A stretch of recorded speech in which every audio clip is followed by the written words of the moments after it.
Okay. So far, stream health is good. We've been going for about 5 minutes. No real issues so far. Welcome everybody in the chat. I see you. No real plans for tonight. Just trying to see if I can keep a consistent stream over the Wi-Fi, because that has been a consistent issue in the past for those of you who have attended my live streams previously. Like, I think 4 of them had to be canceled just because there was no good Wi-Fi. Yeah. So far the stream health is pretty good. Not having a whole lot of issues. Oh, I see the countdown in the chat. That's very nice.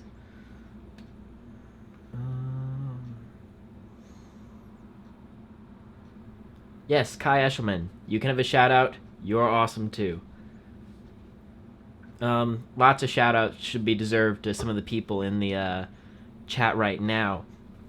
Particularly, he's not in the chat right now, but Sam SC1 on Twitter has been doing an amazing job of getting the episodes from the UK for us to see them in English, and that'll be in the next week or so. He's gonna bring in and record all the episodes that they're airing, so we'll be able to have the first half of season 1 almost like 5 months early. Thanatu MML, I think that's how you say it. You have done some amazing stuff, especially with what was it, posting of some of the clips and theories and stuff on Twitter. Extreme Mario 95, yes, you can have your shout out. Okay, stream health is good. We're gonna just try kind of transitioning into other things. Here we go. We got this transition. This was news when I was gonna do that other live stream.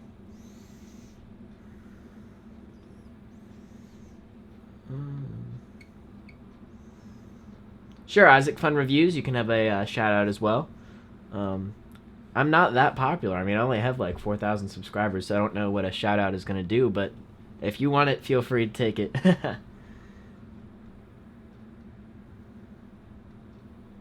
Okay.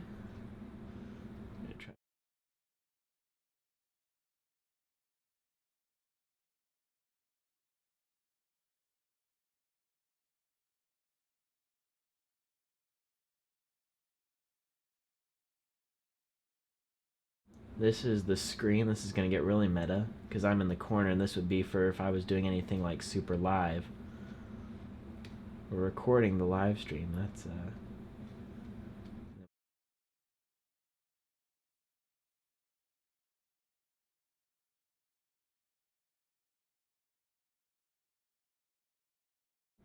Then we have some Phineas and Ferb video. Transition back.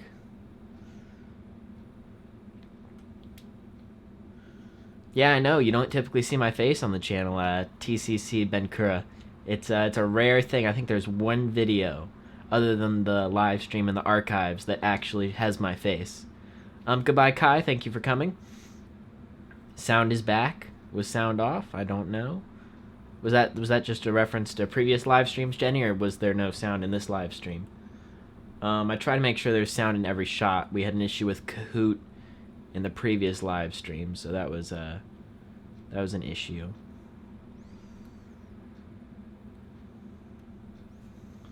Back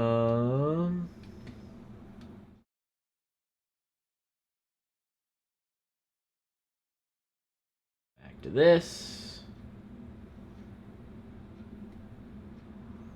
Okay. Looks like everything is working. Okay, so because the crossover, this is for Extreme Mario 95, because the crossover, there's a lot of copies of it floating out online. I know it's on Kim Cartoon. I got it through somebody through Google Drive. It's actually not coming out in the UK until next Monday, or September 10th.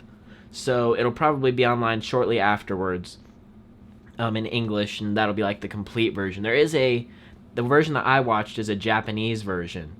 Which is essentially they took the audio track and meshed it with the Japanese video, but it's super low quality, so you don't really get all of the animation that, like all the amazing things that they did as far as shading and stuff. You only really get the story. I actually watched it before they found the English audio track when it was just in Japanese, and I mean, It was, I mean, I kind of got the premise of the story, but I didn't really get the dialogue. There's a lot of little things in there that the characters say that you don't want to miss when you see it. So I would say if you haven't seen it yet, wait for a good English HD version because we're so close that it's worth waiting just a few more days. Bobby, did you see the email I sent you in May? Let me check here. I'm going to search Bobby.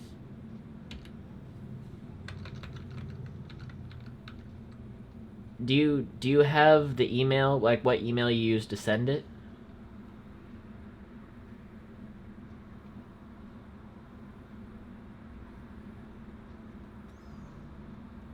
Yeah, you're right. We only have 480p right now. They actually just released it in Spanish. I don't have a link for it, but I saw on Twitter, Turin Mastermind. If you know Turin Mastermind on Twitter, he posted a link to the Spanish version, and the whole thing is in HD, but it is with Spanish audio, not English. Yes, the Kim Cartoon one is in English.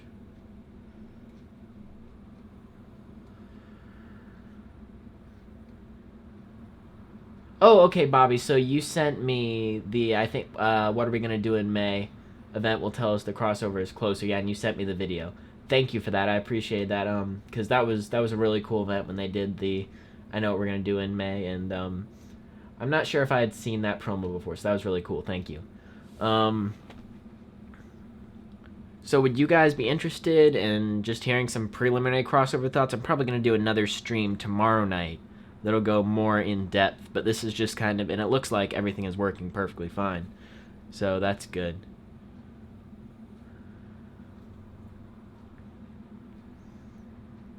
Can you guys hear the sound?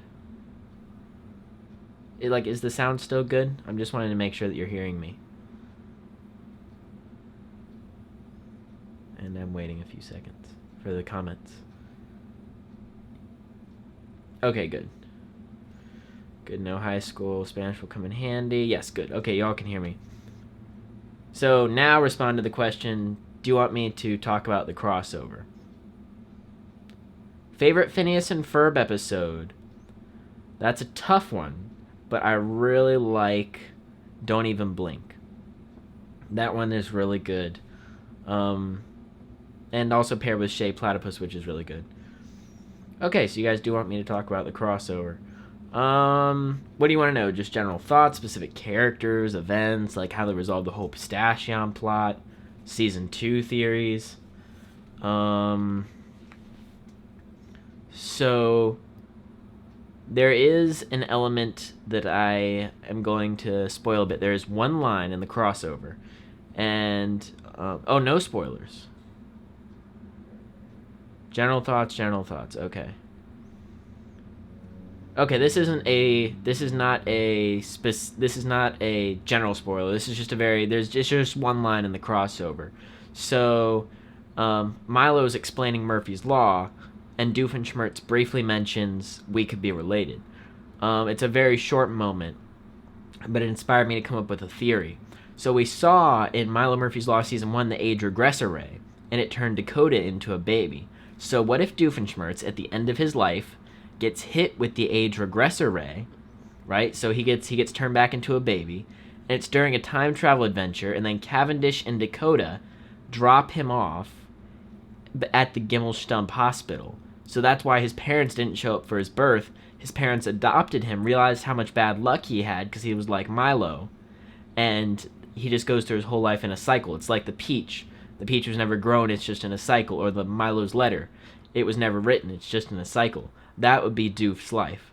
I don't really know if that theory could go anywhere, but it's a theory, and I'm interested in seeing what they do with Doof's character here in the future. Okay.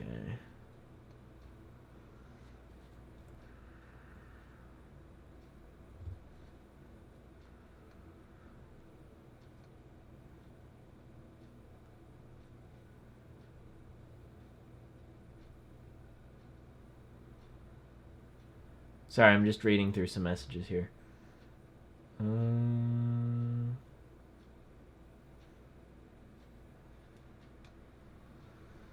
Let's see.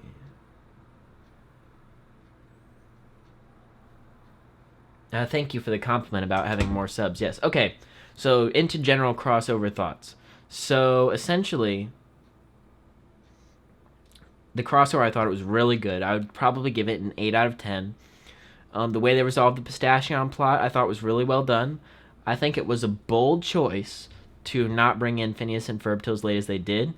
I think Isabella's role in the crossover was absolutely terrible.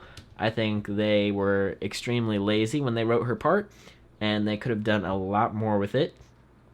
I think that Doofenshmirtz was probably my favorite character in the whole thing. He was the one they clearly did the most with. They knew how to treat Doofenshmirtz as a character, and some of the lines that they wrote for him were absolutely brilliant. As far as problems, there were some pacing issues. The fact that they contained most of the plot resolution until like, oh, thank you for the poster liking in the background, and how old am I? I am 18. I do stuff. Hey, what's up? I'm doing a live stream right now and talking about the Milo Murphy's Law poster in the background and the crossover. So yeah, that's what I'm doing right now. Favorite Milo Murphy character, just briefly. Is it too cliche to love Bradley? I mean, I really like Bradley as a character. But I really love Milo too, and I love how they're polar opposites. So the poster in the background is actually, I actually got it online. There's a link on Amazon. An online place is selling it, so it is official. I didn't like illegally print it or anything. But they only had 2 left last I checked, at least in the larger size. So if you want to get that, you might want to get it soon. You like Amanda. Amanda is a great character. Okay, so going back to the last part of the crossover, it's broken into 4 acts like most crossovers, or most of the longer episodes are. So the first act essentially builds to Phineas and Ferb's arrival. Then you have the middle act, and then you have the final act. And I really wish that they had brought in more of Derek as a villain in the middle parts, and instead of containing him entirely to the end, because it made it feel a bit rushed. Do I think, okay, 44 minutes? Yes, it is 44 minutes long for the crossover. So it's not exactly an 11-minute segments, but it's pretty close. I think the first one's like 13, and then the next one is like 10 or something like that. Do I think Milo will find a girlfriend? Yes, it's probably going to be Amanda, despite all the Milo-less shippers out there. Yes, Isabella had only 2 lines. Again, I could talk about Isabella's role all day.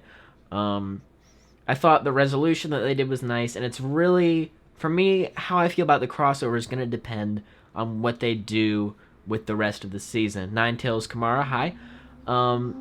So, with the rest of the season of Milo Murphy's Law, they're gonna have... Yes, Ferb had more lines than Isabella. I know, that was crazy. Because we know they're bringing back Doofenshmirtz. We know they're introducing Jeremy. If you see my other videos, this is not news to you. And it's likely that they're gonna bring back Phineas and Ferb again for another episode, as well as their friends. I'm expecting them to resolve some of the things that they didn't talk about in the crossover. Yes, Phineas and Ferb will likely appear again, as in, foreshadowing.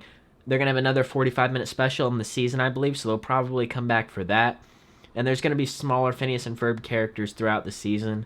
I wouldn't be surprised if we found out that, like, Irving's family was related to, somebody. It's like the smaller connections, not the big stuff. Like, we're not going to find out that Phineas and Ferb are secretly Milo's cousins or something. I'm trying to think.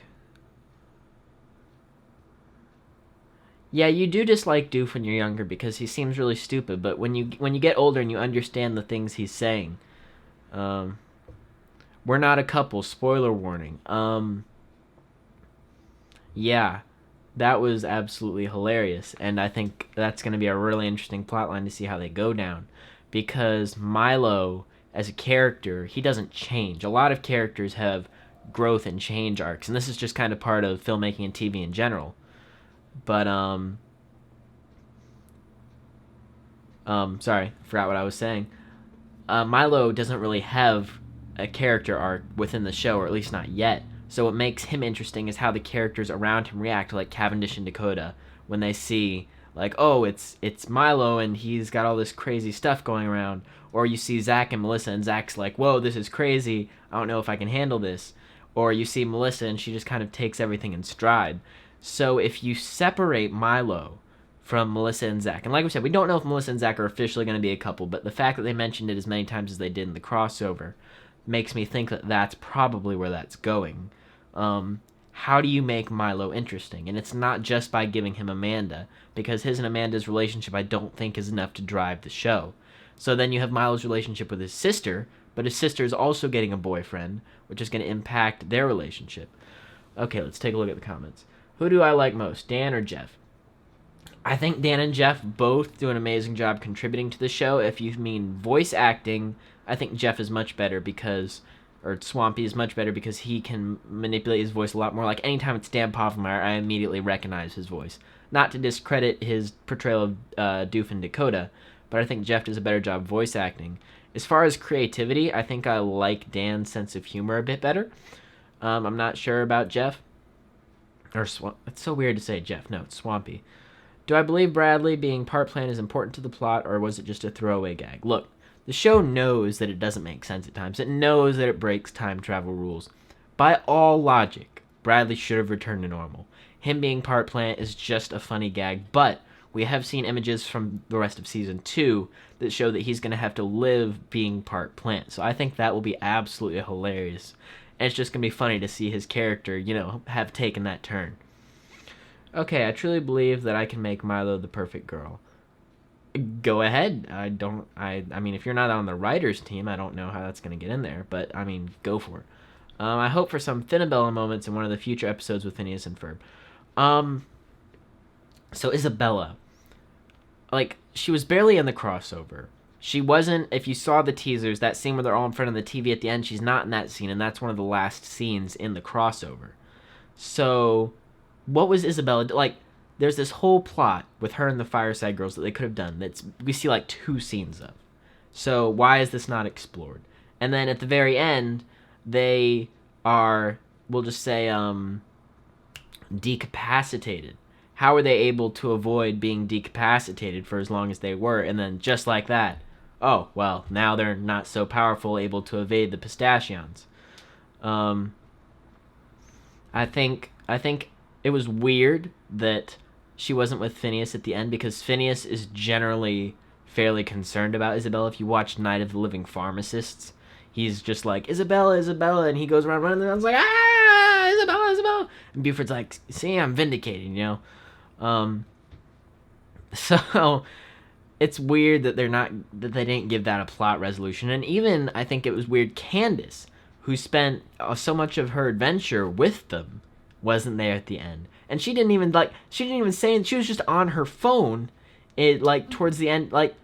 What, did she not care about Milo, her brothers, anybody there at the end? It was very strange how she was written out. I haven't heard Phineas' voice actor talking that long. When I heard Phineas talking the special, I was shocked at how deep his voice got. His voice, I thought it sounded fine. I don't think it sounded too much deeper. Tonight's live stream is brought to you by Pepsi. Look, it says, I've got your back. It's like a joke. It's like a funny joke. Like Cavendish has got Dakota's back. I'm going to see if I missed anything. Yeah, Bradley's plant arm will probably still be relevant. I think it's going to play a major part, at least in 1 or 2 episodes. Let's see. We know Jeremy is returning because we just know. I don't know, but it's generally accepted in the fandom that he's returning. I mean, Melissa does look like Candace a little, yes. So you want to talk about time travel in the crossover. The thing about the time travel in the crossover is that it doesn't make sense why when Zach briefly mentions Cavendish and Dakota in a time machine, Phineas and Ferb don't recognize that, hey, we have a time machine at the museum. Let's try and make our way over there. Maybe we can fix things ourselves.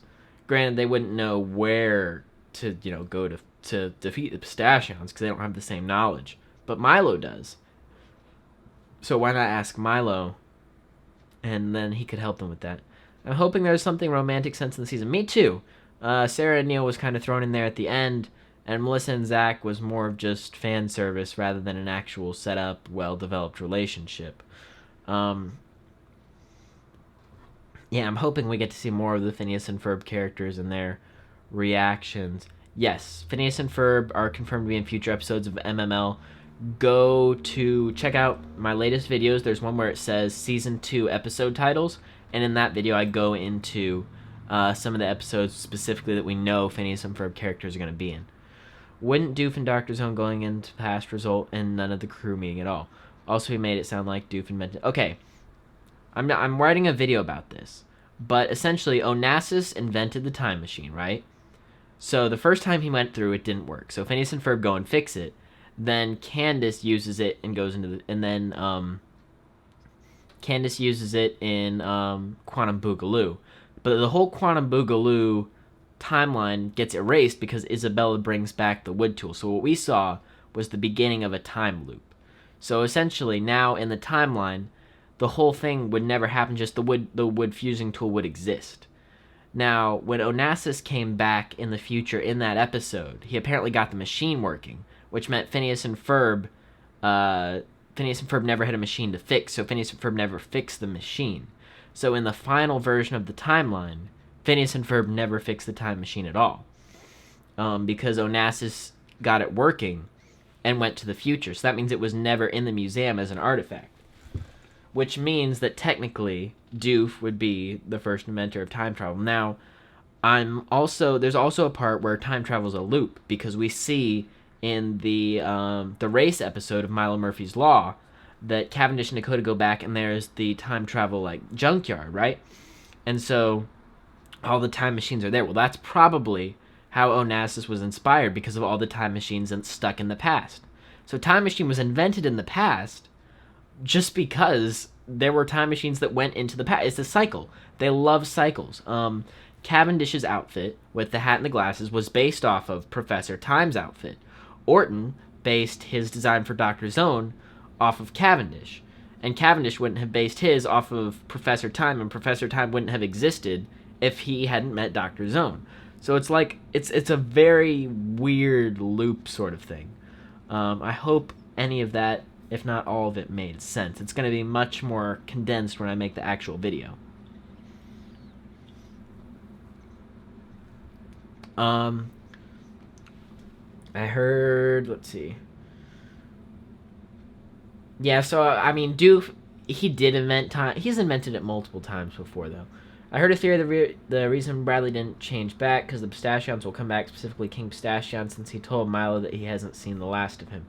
King Pistachion does briefly return in the crossover. I won't really say a whole lot about what he does, but it's not really major plot stuff. It's he's just there, and I don't think there's a way he could come back unless another Pistachion went back and undid something. I'm trying to think, though, because it seems like if you're in the time stream when something changes that would impact all of time, you're outside of it. So when all of the Pistachions were erased and missing Milo, Derek survived because he was in the time stream, and it wasn't until he fell out that he was back in the time stream. At that point, he wasn't affected because he was in the time stream when the change happened. Now I'm thinking like a Milo like across the second. Yes, I would have loved to see what the Milo characters were like in the second dimension. Milo with like a shaved head, and like Zach with a shaved head, as they're like under the dominion of Doofenshmirtz. Was it funny when Melissa was working on her science project on a roller coaster from the pilot episode? Yes, that was very funny. Hope for a girls' talk between Isabella and Melissa about their crushes, etc. That's funny. I don't know if you've seen the crossover, but right now Melissa and Isabella don't really know each other. So a talk like that would be funny. And Melissa's actually the only main character on the show, I think, without, or the only one of the kids, anyways, without an established crush. I think Chad, we know, has a crush on Melissa because there's mentioned a couple times throughout the series. Obviously, Zach and Melissa like each other even though they deny it. and Milo clearly likes Amanda, where she's somewhat resistant but somewhat okay with it. That's kind of where they know. Isabella, as far as Phineas, yeah, she would be willing to talk to anybody about that. And would probably let Melissa join the Fireside Girls, if not more. It was funny when you first saw it. Yeah, the crossover was funny. Milo Danger Murphy, welcome to the stream. So I was right. Phineas and Ferb were on a break. Yes. Is Norm or Major Monogram in the crossover? I wish that Norm was in the crossover, but sadly Norm is not in the crossover. Major Monogram is briefly. We know he's coming back because we've seen stills from other episodes of Milo Season 2 that show Monogram and Carl returning for more. So that'll be good.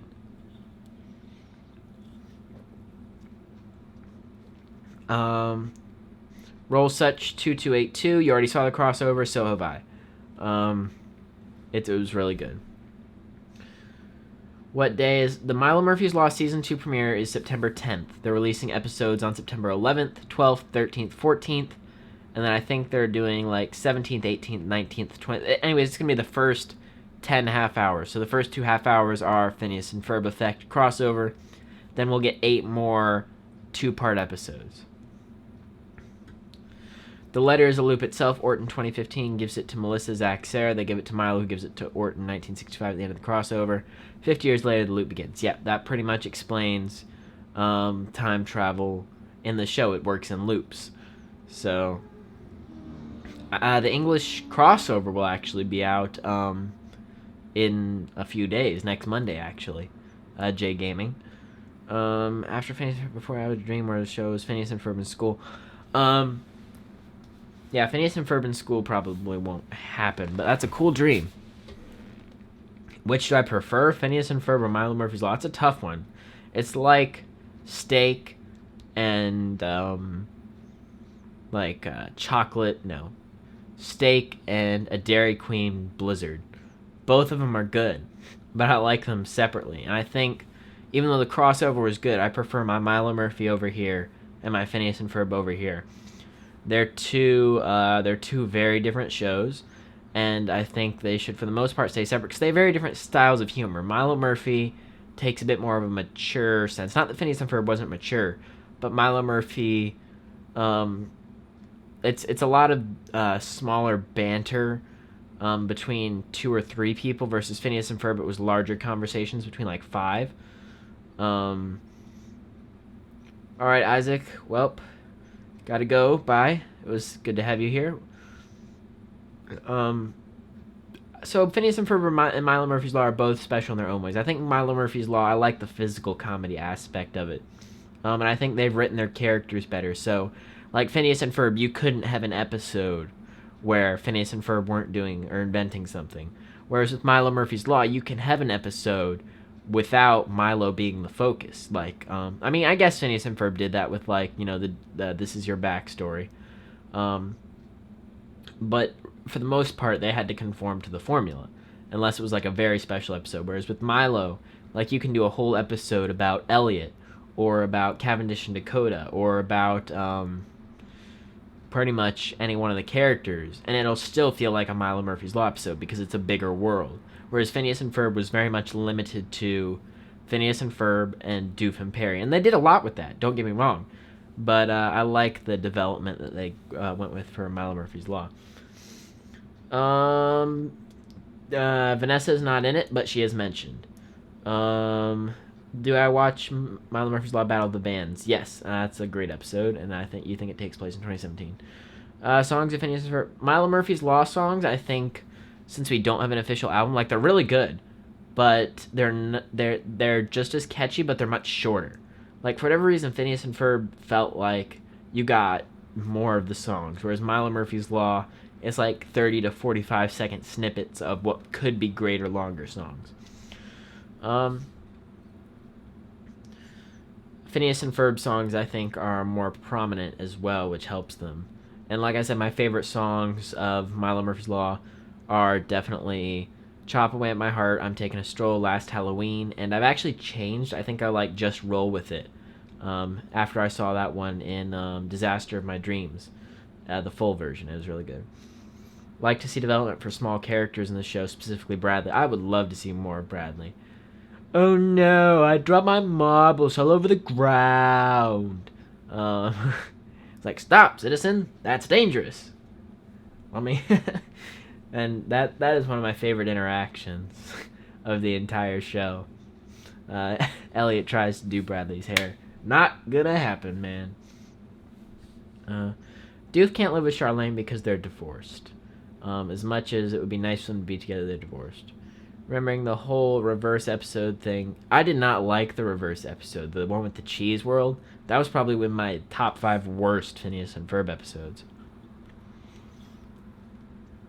Milo should be in the Disney parks. I've been talking about a Dwampyverse ride for a while. I've actually been kind of writing it out. I was going to do a video on it. Essentially, the premise would be Candace has recruited you to help bust Phineas and Ferb as one of her projects. Phineas and Ferb's project is they're throwing a birthday party for Milo that's citywide. Doofenshmirtz has some sort of birthday party ruinator. And so the premise, you're waiting through the house, through Phineas and Ferb's house. You go through Candace's room where you meet her and she tells you about, you all are going to be my eyes and ears. You see anything, call me and I will call them. Or she might even give them us her mom's number, so to speak. So that would be a really cool ride. We get on the ride, and it starts with, Phineas and Ferb. It's like, all right, guys, we got to make this a big surprise for Milo, and it's like a big roller coaster or something, and they've got everybody, and then we get on the roller coaster, and then all of a sudden, Milo shows up early, and things start going wrong. It goes crazy. We end up in the middle of a battle between Perry and Doofenshmirtz, and, the birthday ruinator or whatever goes off. Let's see. Yeah, but anyways, love to see a ride in the park. If Alka-Files became a show like planned, would you have preferred that over Milo Murphy's Law? No. Alka-Files was a good concept. I think they could have done a lot with it. I would like to see like maybe a mini series, like 4 or 5, 6 episodes maybe even, but could not have held its own. Just because the characters don't talk. I mean, not that they didn't do a good job writing characters that couldn't talk, but I don't think the premise was strong enough to go for a full show. And while the theme song I think is incredibly epic and they did a good job for the episode, it wasn't as grounded. Like, it was almost too absurd. Like, oh, we changed the numbers in the thing, now we have all this money. And oh, well, okay, well, what plot are you going to give the bugs every episode? Like, if their premise is just to join Alka, like, are you going to make them want to join Alka? Are they going to join Alka? What story arc are you going to give them? I just think it would have been really hard to write that on a consistent basis. Whereas Milo Murphy's Law gives us all new characters and a new foundation rather than trying to reinvent old characters like Doofenshmirtz. I mean, well, Milo Murphy's Law has reinvented old characters like Doofenshmirtz. One of the pet peeves you had was height comparisons. It seemed the Phineas and Ferb characters' heights looked off when next to the Milo Murphy's Law characters. That's because, well, first of all, there's a lot of interesting perspectives used in the crossover, but it's just weird when you see, it's like if you ever saw the Kim Possible and Lilo and Stitch crossover, that was even more jarring because it's 2 totally different animation styles.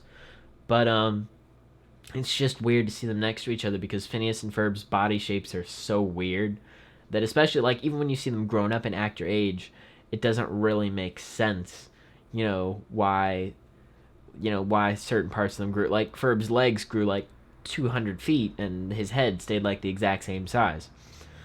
I think that's just one of the things you're going to have when you have characters that are designed like that. And also Phineas and Ferb talk and act like they're in high school. The conversations and things they have are incredibly intelligent for their age, and that's why it seems like you expect them to be as tall as the Milo characters or more so, whereas the Milo characters have actually grown physically.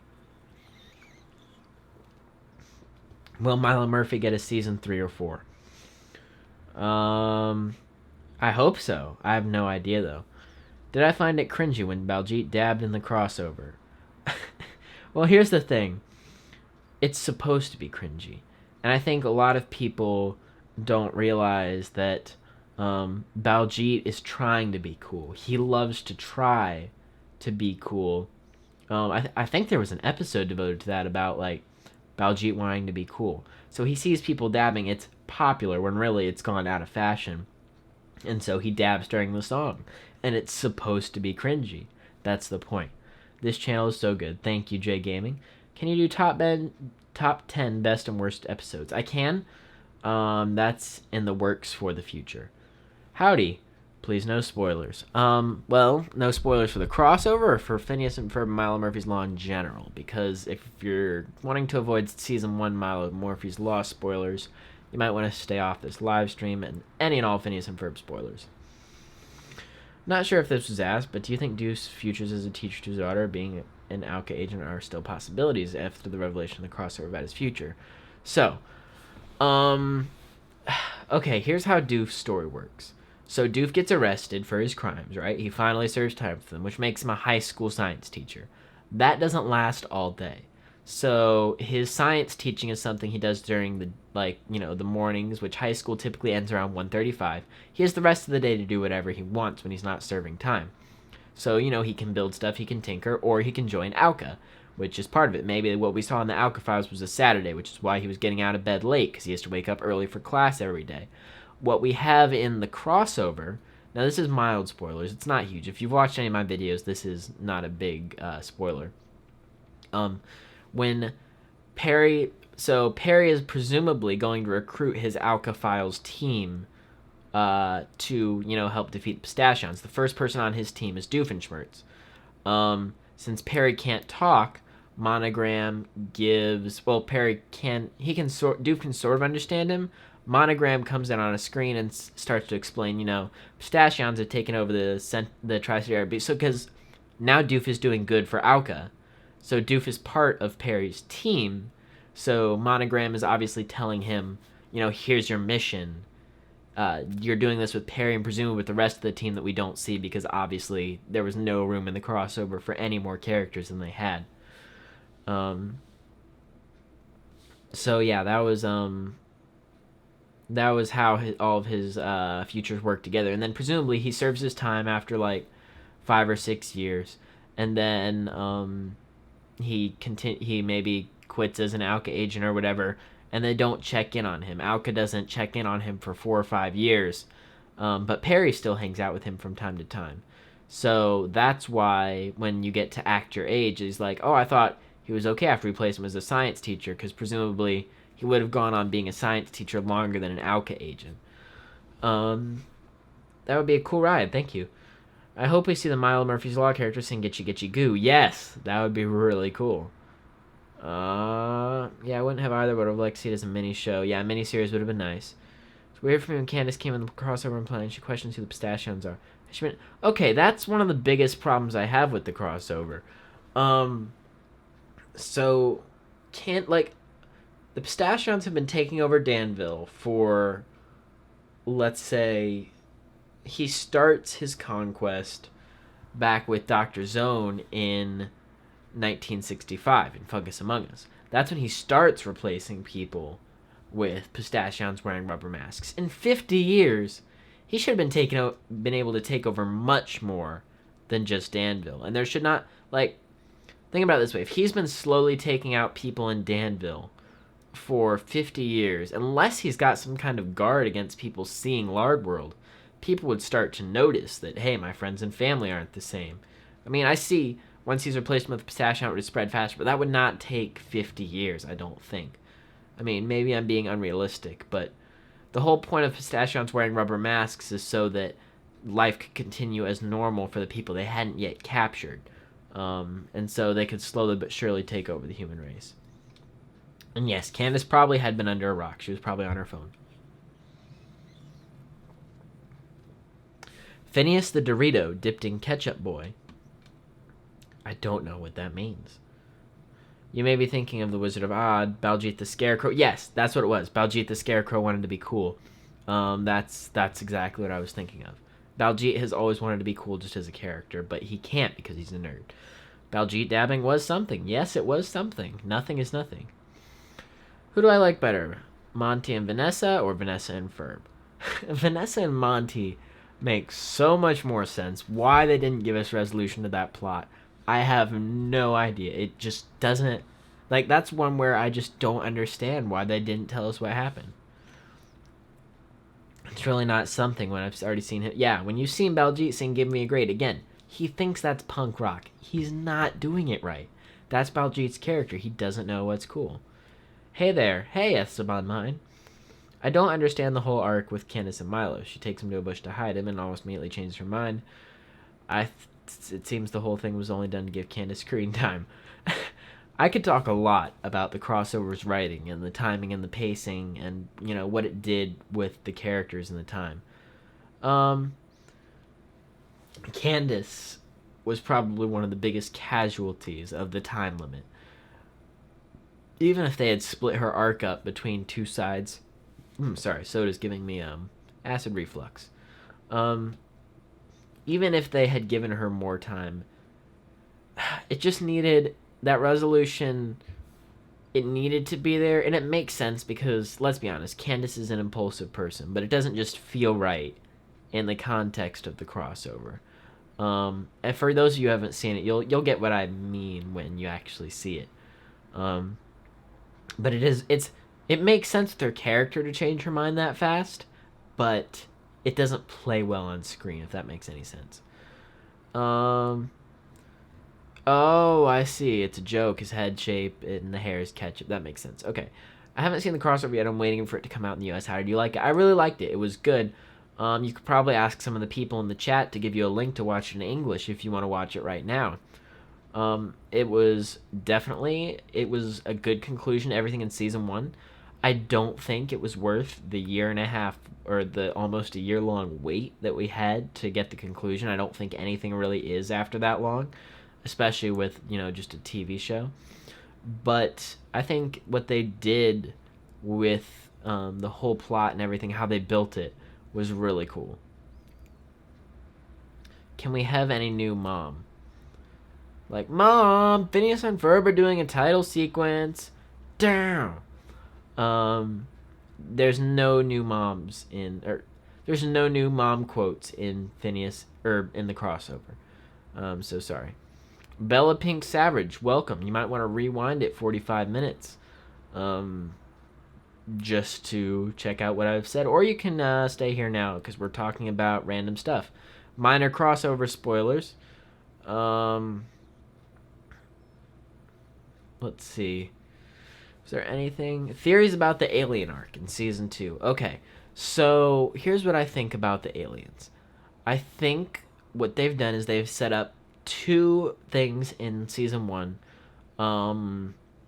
that are going to be paid off. You have the guys in black suits who were there at the very beginning, and you have the aliens. And if you notice also, when Melissa is going through things in Milo's backpack in the race episode, she pulls out an alien. Why?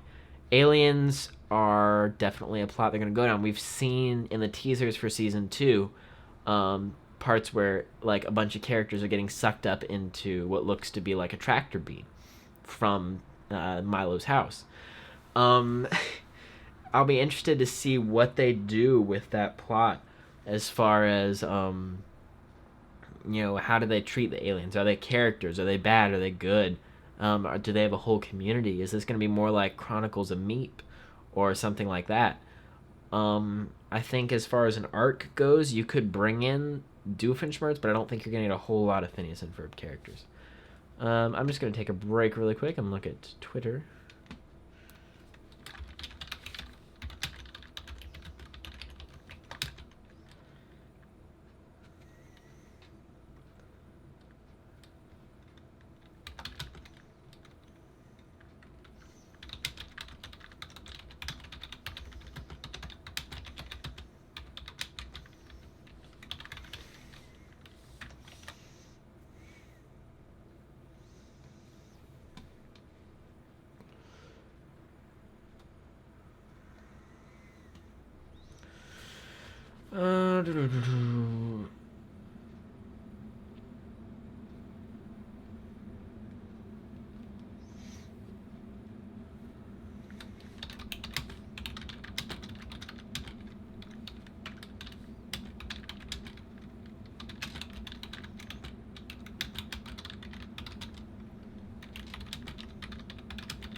Okay, here we go.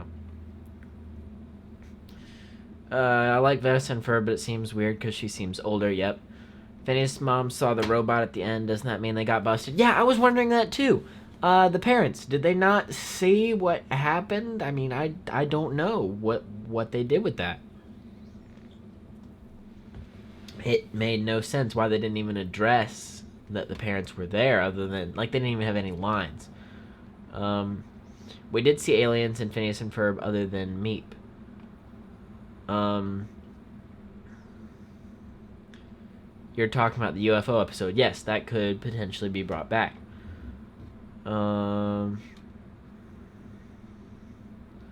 Sorry if you can't send links in the chat. Typically, it lets me choose to approve whether or not the links are showing, but that's weird.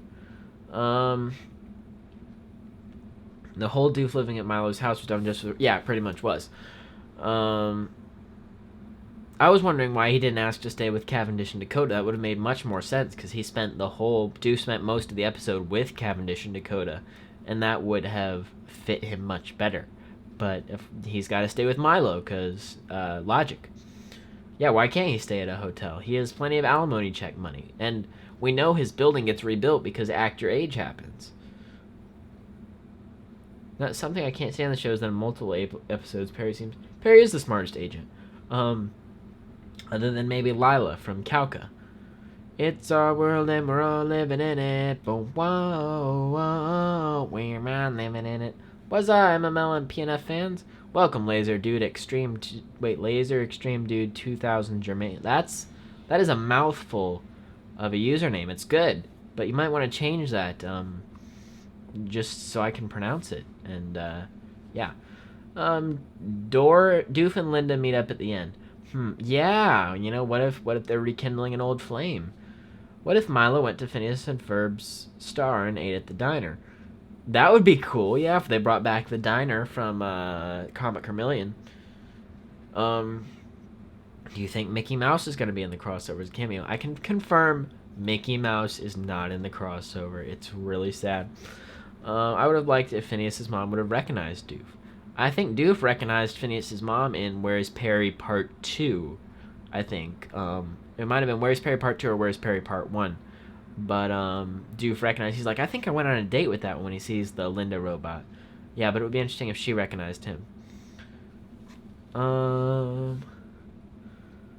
Yes, they did date in their teens. Can you donate? Can I donate what? Let me know. Reply. You want Bradley and Phineas to... I want Bradley and Phineas to have scenes together. Have you heard? Phineas and Ferb's now on Disney now instead of Netflix. Yes. It is. That's kind of disappointing. I personally purchase all the episodes through Google Play. It's kind of expensive, but I do that because I use the clips in my episodes. And I do make money through those. So I want to make sure I've paid respect to the creators. Not just, copied from other places. Can you donate to me? Would it be worth it to start a Patreon? Right now, YouTube doesn't have it so that I can donate. But, iCarly has a cameo. Wait, when does iCarly have a cameo? Did you watch the same crossover I watched? I wish... I may start a Patreon here soon. The best you can do is just watch my videos and let the ad play all the way through if you want to support me right now. Yeah, what is this whole iCarly having a cameo? Oh, you were just kidding. Okay, I was so confused. I was like, what is this? The Cliptastic Countdown with Kelly Osbourne? Because that was really weird when you had a live-action character host a two-dimensional animated show. That, I think somebody asked me what the worst Phineas and Ferb episode was. That is probably up there. The Cliptastic Countdown with Kelly Osbourne is probably one of the worst episodes of Phineas and Ferb. You want to talk other worst episodes? There's see, you love iCarly. I wanted to try iCarly. I saw like I could get the whole series for $40, but I decided to spend my money on Rocky and Bullwinkle instead, because I heard that inspired the creators of Phineas and Ferb to kind of do what they do. But I would be interested in getting into iCarly at some point. Gibby dies at the end of Infinity War. Wow. Spoiler alert. Yeah, it makes sense. You'll watch the crossover on Disney XD or Disney Channel Japan. I hope Disney will make a new house and put Phineas and Ferb and Milo in the House of Mouse. Yeah, I wish Disney would treat Milo better just in general. That they would, like, I can't even get, like, a good Milo t-shirt without it being some fan-made thing on Redbubble. Which, I mean, nobody really wants that. I did buy the stop sign one, though. That was cool. But the ones with the actual logo, I just wish Disney would make actual ones. Yeah. Oh, how about the cameo from Milo Murphy in the crossover? Boy, that was unexpected. Yeah, that was unexpected. I know, in the Milo Murphy's Law of Phineas, I was just expecting it to be all Phineas and Ferb crossovers, or all Phineas and Ferb characters, and then Elliot. I mean, that's what I expected from the crossover. The only time we get a live-action character in the cartoon is a Spider-Man cartoon where they had a Spider-Man cartoon had a crossover with Jesse? Oh my, that just does not sound good. Which is my favorite episode of Phineas and Ferb? There's so many good ones. I think I said Don't Even Blink and Shea Platypus was a really good one earlier. I also love the Gordian Knot one, the Untiable Knot. I really like Mission Marvel, Star Wars. I really love Last Day of Summer. Night of the Living Pharmacist is another highlight. Phineas and Ferb Save Summer. I like the special episodes for the most part. Summer Belongs to You. Oh, Roller Coaster the Musical. That may be my all-time favorite. Roller Coaster the Musical. I'm gonna see. Do do do do do. Do do do do. There was something I posted earlier that I just want to read.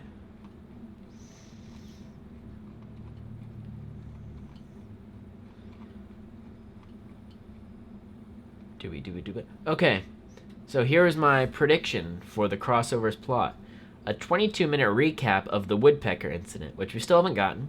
Then an 11-minute Mr. Draco origin story. Revealed that Derek, the creative genius behind the Doctor's Own files, is a good guy. Then a full episode of the Adjunct Faculty Member Zone. The Adjunct Faculty Member Zone with That's the Norm characters. I mean, that was wrong. But, I mean, that would have been a great plot for the crossover, right? I mean, you want to know what happened during the Woodpecker incident. You want to know if Mr. Draco's a vampire. You want to know. You want the That's the Norm characters. You want to see Norm interact with Susie in the crossover. That's what we were all expecting. Totally. Oh, wow. Got a lot of comments here. Here we go. Did I get dissed by Babby Doc Ock? Quote from the trailer of the... Okay, I'm going to look up this Jesse Spider-Man crossover. I got to see this.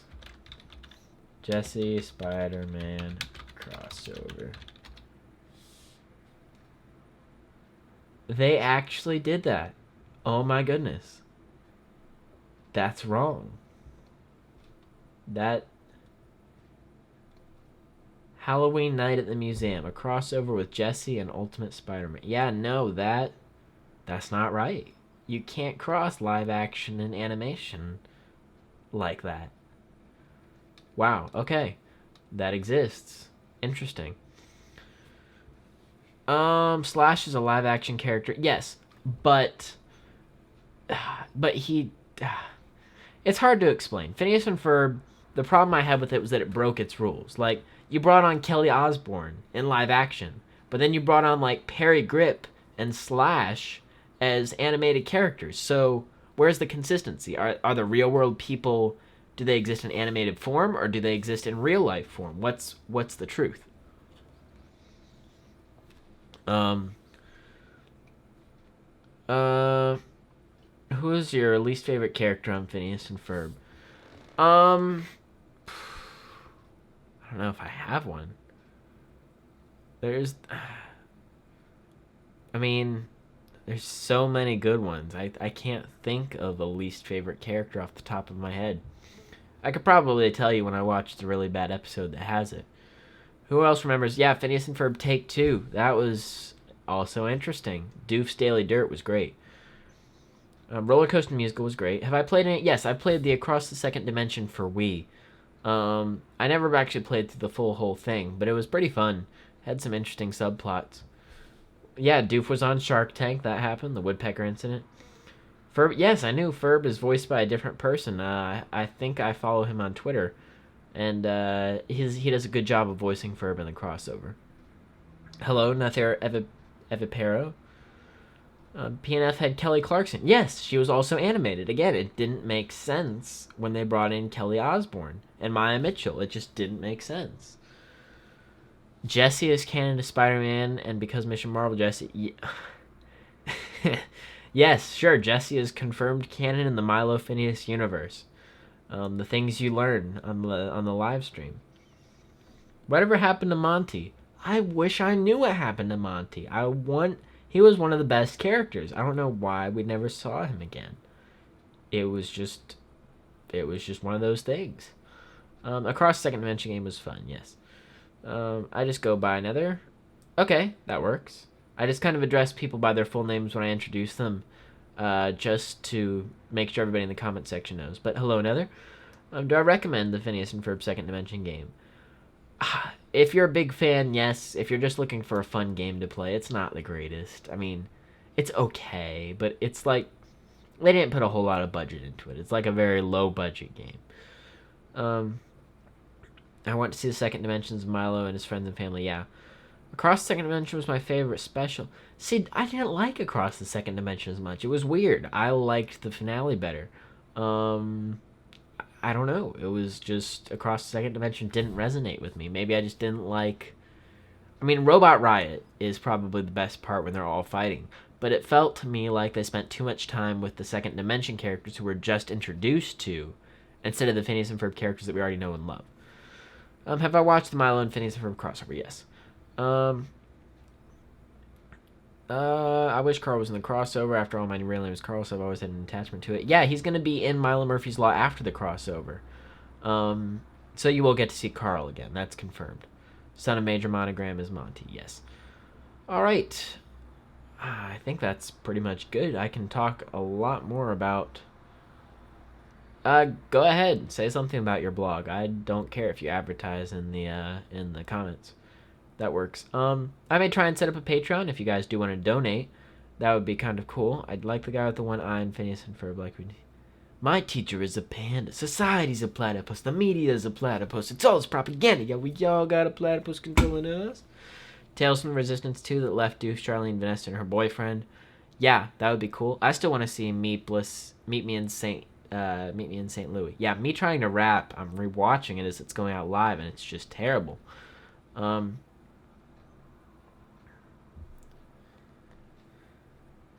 Yes, that was one of the best parts of the crossover, was how Doof lost a toy train and he became a dictator.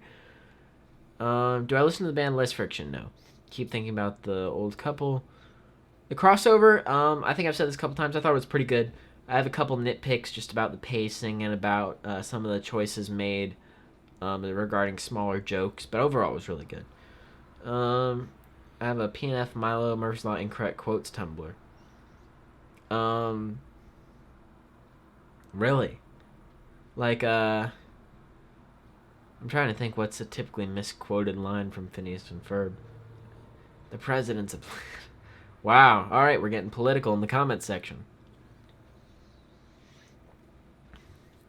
I want to see Meep 3 for Jeremy at the wedding. And, Doofenshmirtz on the bus. And Baljeet water skiing. And Meep on top of the St. Louis Arch. As a matter of fact, I object to this union. He opens the doors. Yeah, whose wedding is that? Is that a Milo thing? What if it's Milo characters? Yeah, no, he's like, well, wasn't that Susie stuff supposed to be in this one? Typically, when they break the fourth wall, they do a pretty good job. Hey, that's Zach Underwood from the Lumberjacks. Let's go get his autograph before, well, stop foreshadowing, Bob. Like, you know how the crossover is going to end 2 minutes in. It's that great. Alrighty. Well, it has been fun, but where I am, it's 11:51, almost midnight, and I should probably get to bed. I hope you guys enjoyed this live stream. I'll be coming back tomorrow for a similar live stream, but I'll be going through my crossover thoughts in a more organized fashion. So if you guys want to see more live streams like this, make sure you like it, leave a comment, all that fun stuff. Same time, not sure. Probably going to announce it on my Twitter tomorrow morning. If you guys have Twitter, this is the best place. I post theories, I post all kinds of stuff on there at PFMML News. Follow me on Twitter. I post so many updates. You don't even have to have a Twitter to look at it. But there's so much good stuff on there that you don't see on the channel because I just don't have time to make videos about it. What state am I in? Just briefly, yes, I'm in Florida.